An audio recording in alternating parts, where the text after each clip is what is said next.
How you doing? What's your name? Todd. How you doing, Todd? Where are you from? Sioux Falls, South Dakota. Awesome. All right, Todd, what's your challenge right now? What are you dealing with? Just prospecting, picking up Prospecting. the phone.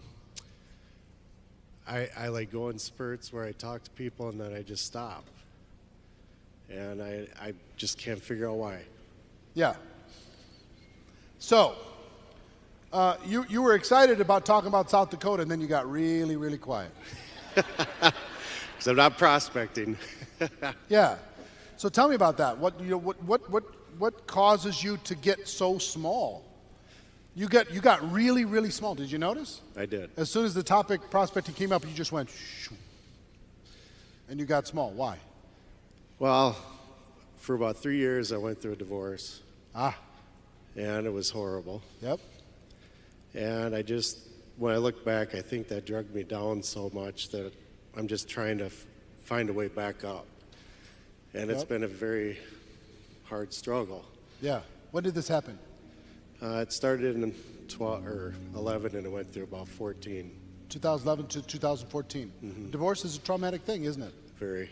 Yeah. It's a loss that you have to deal with. Let me ask you this: was it ultimately the right thing? In the long run, yes. Yeah.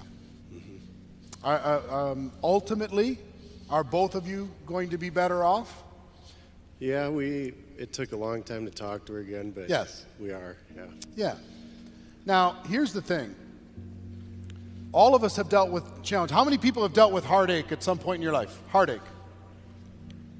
You've had a breakup, you've lost a loved one, somebody died in the family. Heartache of some sort. The challenge, Todd, is if you live there, yes, then you're going to be in that emotional, traumatic, difficult state for the next 10 years. The decision that you've got to make is how many years do you want to suffer? yes. I don't want to suffer anymore. You don't want to suffer. How many, because that's the challenge for everybody. How many years do you want to deal with emotional trauma and replay that loop every day to let yourself feel worse, to make yourself feel less confident, right? Right. To buy into, because sometimes there are some harsh words that are said in a divorce, yes? Yes, very. And those harsh words, sometimes we can buy into that and we can accept that as part of our being, right? Yes. Like you're nothing. Yep. You know, like you're a bad person, you're a piece of shit, Yep. right? Exactly. These words happen in relationships. These words happen, but you can't control what anybody else says, but you can control what you believe. And you can also forgive her and forgive yourself for the mistakes that you've made. Own the challenges that you created in the situation. Own that. Grieve that. But then ultimately, let it go. Yes. Because I will tell you this, until you let this go, yeah.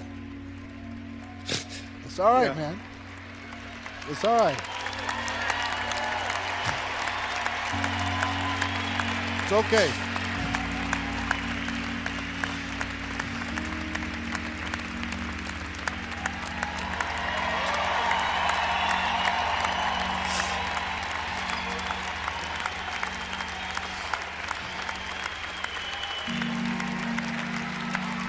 There you go. Look around.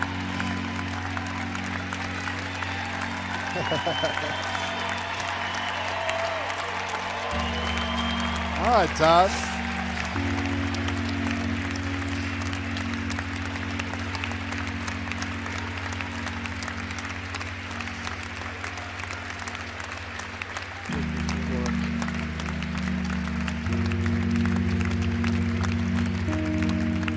All right, everybody have a seat.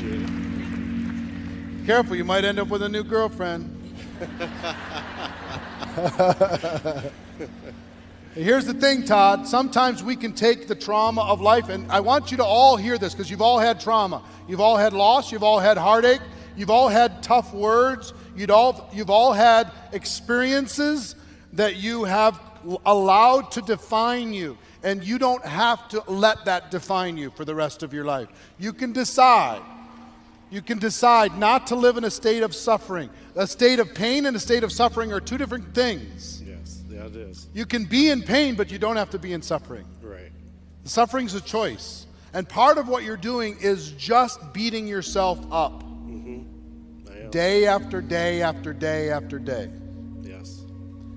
And Todd, you look like a little mouse. It's the first time I've talked to And 20,000 you people. talk to, I understand. But if you were really free, and if you really put this, you respected it, you don't forget it. It's a piece of your journey. It was important. It's part of your moving forward in life, and you're going to be stronger because of it. You're going to be a better partner to whoever shows up in your life in the future. You're going to learn from this, right? Yes. And if you truly were able to release the suffering, not the pain, but the suffering, what would your body look like? How would you hold your body if you really were able to let it go? Oh, it would be so much of a relief. You see the difference? Yeah. It's way more here than it is here. Yeah. You know why prospecting is hard? Because I'm still holding the pain of the divorce. Yes. Yes. A lot. If I come to you, like, I want to tell you about my opportunity. Yes. Yes. But if I come to you, having lived a full life, guess what builds rapport? Having gone through pain. Yes. You have the ability to connect with somebody else who's gone through difficulty, to be able to talk to them about their challenge, to be able to say, yes, I experienced it too. Right. I experienced the pain and I chose to walk away from the suffering piece of it. Yes. And I developed a new muscle that when suffering showed up, I killed that monster. Right. I killed that little tiny being before it became a monster. Yeah. You know what I mean? Yes. Kill the suffering early. You can be in physical pain. You can still be in joy. Right. Right? Yes. You don't have to accept suffering. So here's what I'm going to tell you, Todd. Okay. The obstacle becomes the opportunity. The obstacle for us was an opportunity to talk about what was the real issue. Yes. The real issue has nothing to do with your opportunity, it has nothing to do with your skills, because you'll figure all that stuff out. Right. But when you put your chin up, you put your shoulders back, you put a smile on your face and in your heart, and you go talk to people about an opportunity to flex their entrepreneurial muscle, I promise you, they're going to see the joy in you and not the pain, and they'll be attracted to joy, and they'll be not attracted to the suffering that's happening in your life right now. Wow. Give Todd a big round of applause. I'm proud of you, man. Thank you very much, Bill.